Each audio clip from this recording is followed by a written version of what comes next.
dengan tema tetapi umat yang mengenal Allahnya akan tetap kuat dan bertindak. Nah, ini tertulis dalam kitab Daniel. Saya kutip dari kitab Daniel. Tema khotbah saya hari ini, saudaraku, di dalam kitab Daniel pasal 11 ayat 32 bahagian C. Tetapi umat yang mengenal Allahnya akan tetap kuat dan akan bertindak. Nah, inilah firman Tuhan dalam kitab Daniel ini berkata bahwa umat yang mengenal Allahnya dia akan pasti tetap kuat, saudaraku. Ya, itu sebabnya saudara dan saya harus mengenal Tuhan dan berusaha mengenal Tuhan, saudaraku.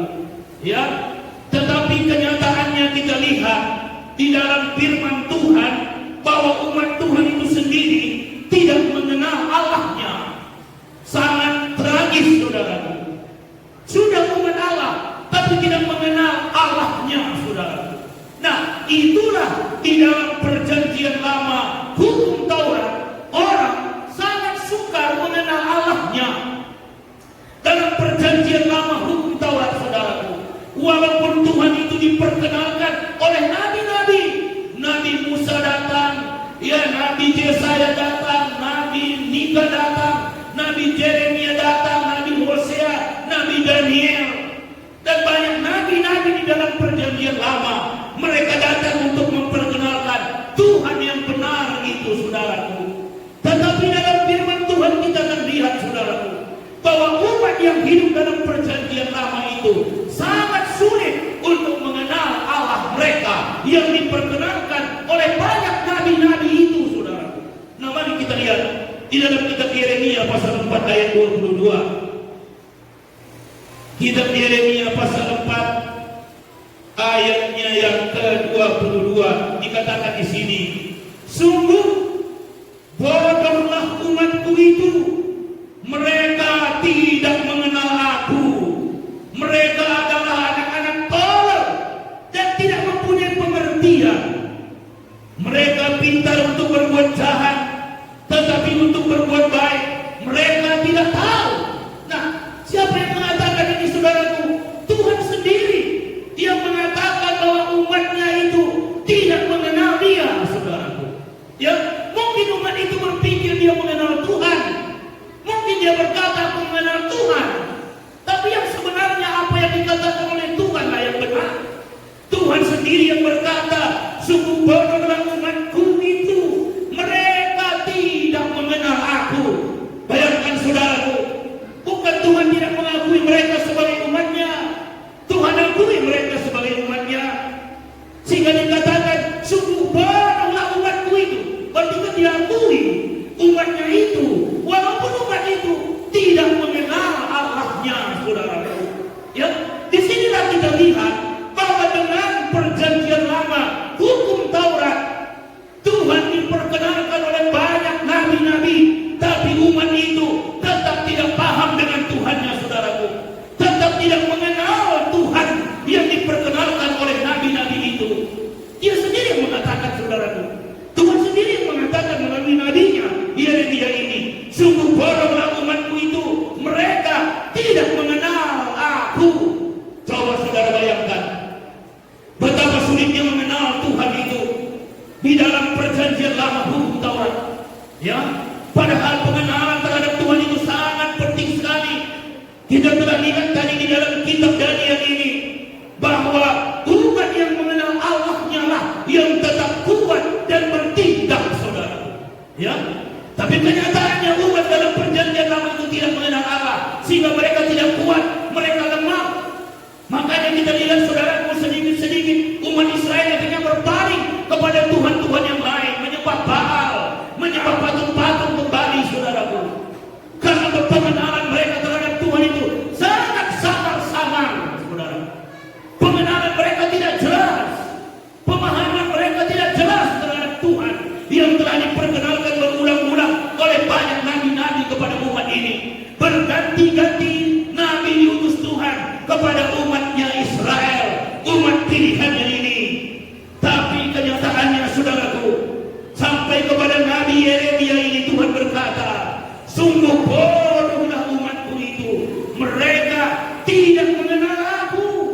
Bayangkan, umatnya sendiri tidak mengenal Allahnya.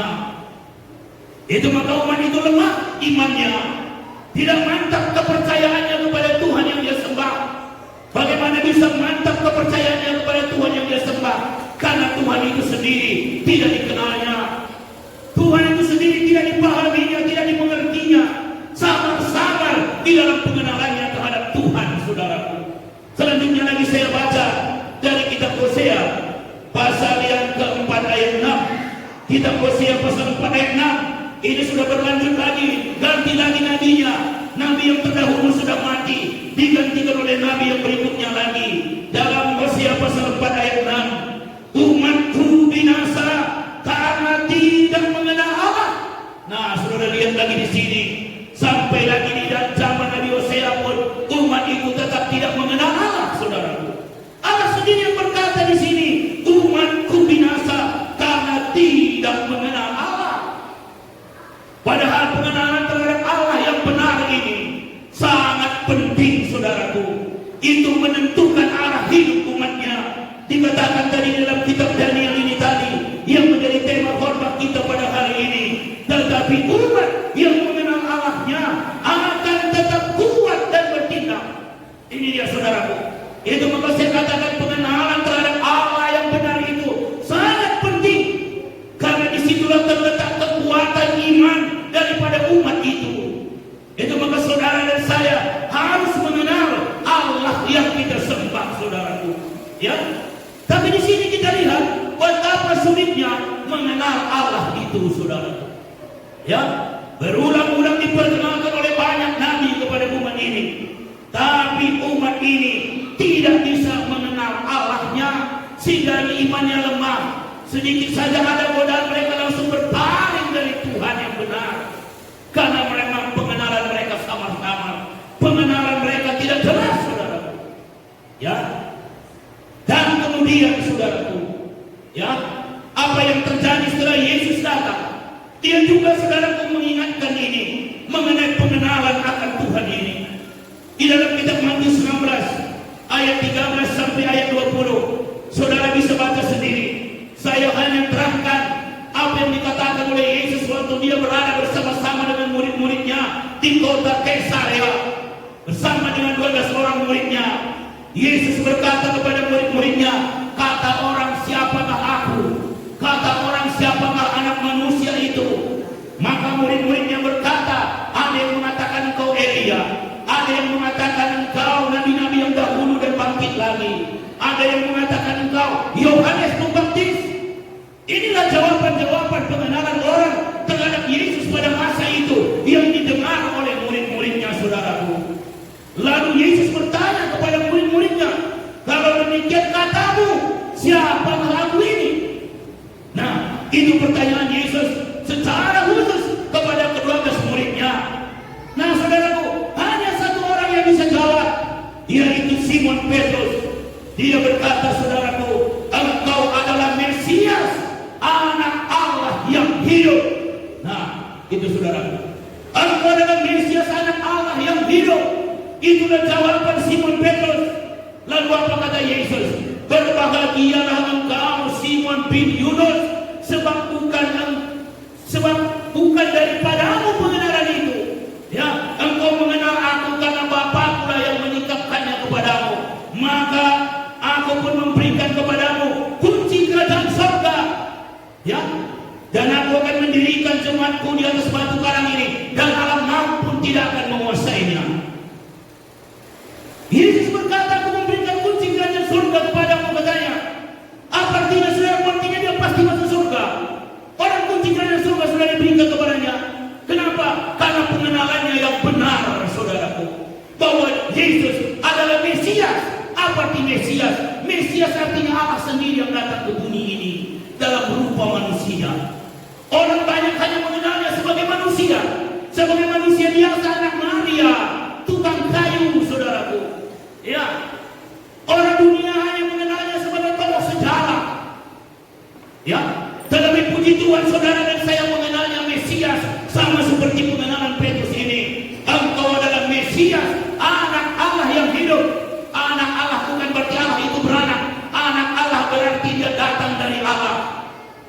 artinya saudaraku, dia adalah Allah. Itu artinya, dan sebagai manusia sebutannya adalah anak Allah. Artinya dia adalah Allah sendiri yang datang dalam berupa manusia. Dan Yesus berkata kepada Petrus, berbahagialah engkau Simon bin Yunus, sebab bukan manusia yang mengatakan itu kepadamu, tetapi Bapa-Ku yang di sorga. Roh Allah yang berbicara kepada Petrus bahwa Yesus itu adalah Mesias, saudara. Ya, Mesias. Dan dikatakan dalam firman Tuhan, tidak ada orang yang mengaku Yesus Mesias atau Yesus adalah Tuhan kalau bukan oleh Roh Kudus. Nah, jadi saudara, kita lihat di sini, Petrus mengenal Allahnya, dia mengenal siapa Yesus, dia Tuhan, dan Yesus langsung berkata, kepadamu kuberikan kunci kerajaan surga. Itulah arti daripada pengenalan itu, saudaraku. Ya, itulah arti daripada pemahaman terhadap Tuhan. Jadi pada zaman perjanjian baru, bukan lagi Nabi yang memperkenalkan Tuhan kepada kita, tapi Tuhan itu sendiri datang di dalam anak tunggalnya Yesus Kristus. Dia sendiri datang dalam berupa manusia. Dia sendiri datang dalam berupa manusia, menyatakan dirinya kepada kita, ya, supaya kita bisa mengenal Allah yang sesungguhnya, mengenal Allah yang benar, saudaraku. Di dalam kitab Ibrani 8 ayat 17. Dan ini sebenarnya sudah dinubuatkan di dalam kitab Yeremia. Ibrani pasal 8, saya baca dari ayat 7. Sebab sekiranya perjanjian yang pertama itu tidak bercacat, tidak akan dicari lagi tempat untuk yang kedua. Sebab ia menegur mereka ketika ia berkata, sesungguhnya akan datang waktunya, demikian firman Tuhan, aku akan mengadakan perjanjian baru dengan kaum Israel dan dengan kaum Yehuda, bukan seperti perjanjian yang telah kuadakan dengan nenek moyang mereka pada waktu aku memegang tangan mereka untuk membawa mereka keluar dari tanah Mesir, sebab mereka tidak setia kepada perjanjianku dan aku menolak mereka. Demikian firman Tuhan. Jadi saudaraku, Tuhan telah menolak umat perjanjian lama berdasarkan perjanjian lama itu, saudaraku. Kenapa? Karena tidak ada mereka yang mampu melakukannya, melakukan perintah-perintah Tuhan yang tertulis dalam kitab hukum Taurat itu. Padahal itu satu perjanjian. Dan itu permintaan mereka waktu di Gunung Sinai. Mereka berkata, Musa, tidak usah Tuhan lagi memberkati kami berdasarkan kasih karunia-Nya, tapi biarlah Tuhan memberkati kami berdasarkan apa yang kami perbuat, berdasarkan perintah-perintahnya, katanya, saudara. Ya, sehingga turunlah hukum Taurat. Itulah perjanjiannya antara Tuhan dengan umatnya. Tapi kenyataannya, saudaraku, umat itu tidak bisa mematuhi tuntutan-tuntutan, peraturan-peraturan yang diberikan Tuhan melalui Musa di dalam hukum Taurat itu. Sehingga ditolaklah mereka, karena itu sudah jadi perjanjian. Sehingga apa yang terjadi? Tuhan mengadakan perjanjian baru, ayat 10. Maka inilah perjanjian yang kuadakan dengan kaum Israel sesudah waktu itu. Demikianlah firman Tuhan, aku akan menaruh hukumku dalam akal budi mereka dan menuliskannya dalam hati mereka, maka aku akan menjadi Allah mereka dan mereka akan menjadi umatku. Ini luar biasanya perjanjian baru, saudara. Ini luar biasanya perjanjian baru kasih karunia. Saudara tidak perlu mengemis-ngemis untuk bertuhan kepada Tuhan yang benar itu. Dia langsung berkata ini, saudara, aku akan menaruh hukumku dalam akal budi mereka dan menuliskannya dalam hati mereka, maka aku akan menjadi Allah mereka dan mereka menjadi umatku. Lihat di sini, saudara, tanpa syarat, tanpa ada syarat yang harus dipatuhi. Inilah perjanjian baru yang diberikan oleh Tuhan. Dan Tuhan langsung berkata, engkau adalah umatku, aku adalah Allahmu. Tidak ada syarat-syarat yang harus dipatuhi. Inilah kasih karunia, saudaraku.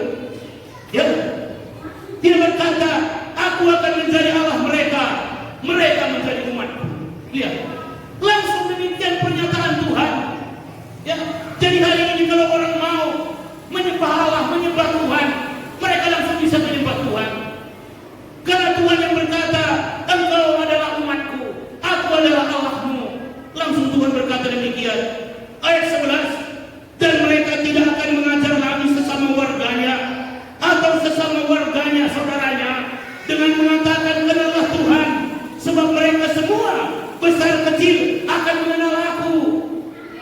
Saudara, bandingkan dengan yang tadi, Tuhan berkata umatku tidak mengenal aku, umatku bodoh, umatku tolol, mereka tidak mengenal aku katanya.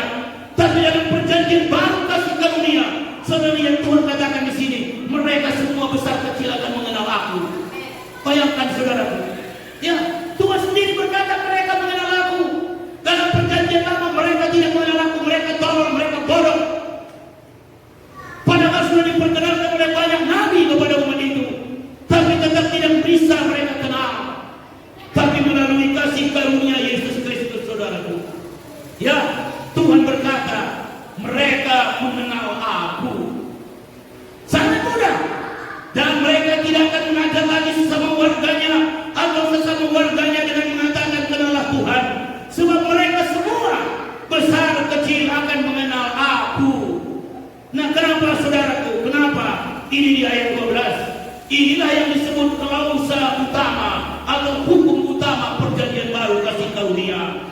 Apa sebabnya kita bisa begitu mudah mengenal Tuhan? Ayat 12. Sebab aku akan menaruh belas kasihan terhadap kesalahan mereka dan tidak lagi mengingat dosa-dosa mereka. Ini rahasianya. Ini rahasianya kenapa kita bisa mudah mengenal Tuhan. Karena Tuhan berkata Dia menaruh belas kasihan terhadap kesalahan kita dan tidak lagi mengingat dosa-dosa kita. Sedangkan dalam perjanjian lama hukum Taurat, Tuhan menuntut dosa saudara sampai kepada jilid yang keempat. Itu saudaraku perbedaannya. Itu perbedaannya saudaraku. Kalau perjanjian lama Tuhan menuntut dosa itu, dosa dari moyang kita ditimpakan kepada jilid kedua, keturunan ketiga, keturunan keempat. Tuntutan Tuhan itu berlaku. Tapi dalam perjanjian baru kasih karunia, sebab aku menaruh belas kasihan terhadap kesalahan mereka dan tidak lagi mengingat dosa-dosa mereka. Inilah kata Tuhan sebabnya mengapa kita bisa begitu mudah mengenal Tuhan. Ayat 13. Oleh karena Ia berkata-kata tentang perjanjian yang baru, Ia menyatakan yang pertama sebagai perjanjian yang telah menjadi tua, dan apa yang telah menjadi tua dan usang telah dekat kepada ketunahannya. Nah, dikatakan saudaraku bahwa perjanjian lama hukum Taurat itu telah usang, telah tua, dan telah dibatalkan. Efesus 2 ayat 15. Dengan matinya di kayu salib, Ia telah membatalkan hukum Taurat dengan segala tuntutannya. Itu sebabnya saudara dan saya hari ini tidak berada di bawah perjanjian lama, tapi berada di bawah perjanjian baru kasih karunia. Saudara dikenal Tuhan dan saudara mengenal Tuhan. Saudara berhubungan akrab dengan Tuhan. Kenapa? Karena Dia tidak lagi mengingat dosa-dosa kita. Ya, bahkan dikatakan Dia menaruh belas kasihan terhadap kesalahan mereka dan tidak lagi mengingat dosa-dosa mereka. Itu sebabnya saya katakan, lihat diri saudara tidak lagi diingat Tuhan dosa-dosanya. Saudara diingat Tuhan bukan lagi saudara mudah berdasarkan dosa-dosa saudara. Dia tidak ingat dosa-dosa saudara, tapi Dia ingat saudara telah dibenarkannya. Dia ingat saudara telah ditebusnya. Dia ingat saudara adalah ciptaan yang baru. Dia ingat saudara adalah biji matanya. Itulah perjanjian baru kasih karunia saudara. Kita dengan begitu mudah mengenal Tuhan. Dan Tuhan sendiri yang mengatakan bahwa umatnya mengenal Dia. Tidak usah mereka mengajar sesama warganya untuk mengatakan kenallah Tuhan, sebab mereka semua besar kecil akan mengenal aku. Saudara mengenal Yesus adalah Tuhan. Saudara mengenal Allah yang benar itu. Yesus datang ke dalam dunia ini untuk menghapus segala dosa kita. Saudara percaya semua dosa saudara sudah dihapus, baru saudara mengenal Tuhan. Dan hari ini kalau ada orang yang katanya percaya kepada Yesus, tapi dia tidak percaya semua dosanya sudah dilupakan Tuhan, dia juga belum mengenal Tuhan yang benar saudaraku. Karena Tuhan yang benar menyatakan dirinya, semua dosa kita telah dilupakannya, semua dosa kita telah dihapusnya, dan tidak mengingat-ingatnya lagi. Dan ini telah dibuatkan ribuan tahun yang lalu, sebelum ini terjadi saudaraku. Ya, sebelum terjadi bahwa Tuhan tidak mengingat dosa-dosa kita lagi. Ya, itu sudah dibuatkan ribuan tahun yang lalu, dan kegenapannya terjadi waktu Yesus selesai. Semua dosa saudara dan saya telah diselesaikannya. Apa yang membuat saudaraku pengenalan terhadap Tuhan itu samar-samar kepada umatnya? Dosa itu, saudara. Dosa. Dosa. Hukum Taurat selalu menyatakan dosa umatnya. Memang benar, karena dosa umatnya belum ditebus, saudara. Penebusannya hanya bersifat temporer. Begitu mereka sembelih korban domba, maka dosa mereka 1 tahun dihapus. Itu pun bukan dihapus, hanya ditutupi, dibilang. Hanya ditutupi, saudara. Tetapi dosa kita karena korban anak domba Allah yang sejati, Yesus Kristus, dihapuskan berapa kali? 1 kali untuk selama-lamanya. Dan inilah membuat saudara kita bisa mengenal Tuhan. Dan Tuhan sendiri yang berkata, umatku mengenal aku. Sangat mudah. Mereka semua besar kecil akan mengenal aku. Tidak usah, ya. Dan mereka tidak akan mengajar lagi sesama warganya atau mengatakan sesama saudaranya, kenallah Tuhan. Sebab mereka semua, ini kata Tuhan, mereka semua besar kecil akan mengenal aku. Sebab aku akan menaruh belas kasihan terhadap kesalahan mereka dan tidak lagi mengingat dosa-dosa mereka. Inilah rahasia pengenalan akan Tuhan. Kalau kita percaya semua dosa kita telah Dia hapus, Dia tidak lagi mengingat dosa-dosa kita, berarti kita mengenal Dia, saudaraku. Berarti kita mengenal Dia, karena Dia sendiri mengatakan ini rahasia pengenalan terhadap Dia. Sebab katanya ada sebabnya. Sebab aku menaruh belas kasihan terhadap kesalahan mereka dan tidak lagi mengingat dosa-dosa mereka. Itu maka tanamkan dalam hati saudara iman, pewahyuan dalam hati saudara, bahwa semua dosa saudara sudah dihapus. Maka pengenalan saudara terhadap Yesus makin hari makin jelas, saudara. Benar, pengenalan saudara terhadap Tuhan yang benar itu tidak samar-samar. Kenapa banyak orang yang tidak keyakinan? Masalahnya ini, saudara. Dia tidak yakin bahwa semua dosanya sudah dihapus, sehingga menjadi buta, menjadi picik, katanya dalam kitab Petrus. Akhirnya dia meninggalkan jalan Tuhan karena dia tidak yakin ini, saudara. Tidak yakin. Memang tinggal rahasia daripada pengenalan akan Tuhan itu, saudara.